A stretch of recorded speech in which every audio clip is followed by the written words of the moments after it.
Here's a quick upgrade update in the AVR programming department. You might remember this little fucker here, which I've been using to program the AVR 80Tiny85 microcontroller. It's basically a simple bridge from the programmer's output to an 8-pin socket, so nothing fancy going on here. I have a video somewhere explaining the details. But as beautiful as it is, there is room for improvement. The normal workflow so far looks like this.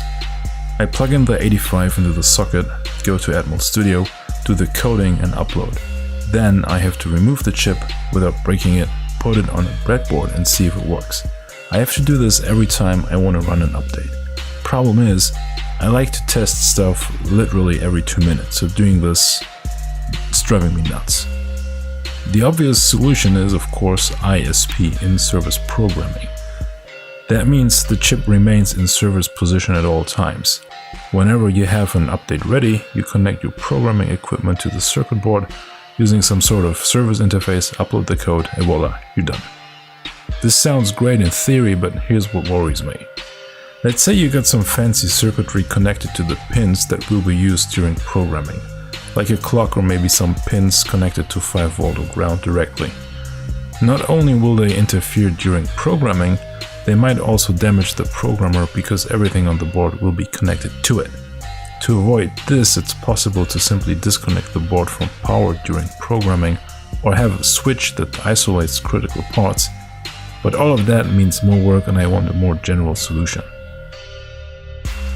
Let's take a look at this simple setup. I've got a clock connected to pin 6 of the 85. The controller is currently programmed to read the input and forward it to pin 5, which connects to this LED. The other LED is connected to pin 7, but it's not doing anything yet. All 3 pins are part of the SPI programming routine, so if I connected the programming wires to the board directly, I suspect at least the clock would interfere with the master in slave out data. The alternative would be to remove the 85, plug it into the Frankenstein board for programming. However, I'd have to put it back to see the results. So without further ado, let me present to you the Tiny Programmer Mark II. Here's how it works. First, I plug in the 85 into the socket, where it stays during the whole development process.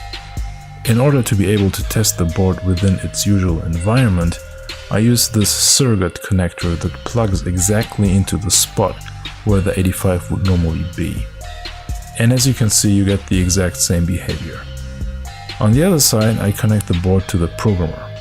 In normal mode, all pins of the 85 are connected to the breadboard and physically disconnected from the programmer. This is done using this triple single pole double throw analog switch. When the programmer starts programming, or more precisely when the reset pin is pulled low, the switches are activated, which connects the 85 to the programmer and disconnects it from the breadboard. This is the code that's currently running on the controller.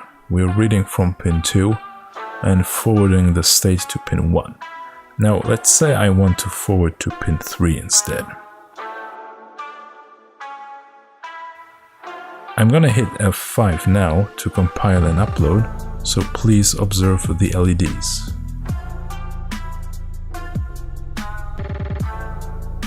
And it's not going to get much easier than that. By the way, when I get 1 million subscribers, I'm sending this as free giveaway.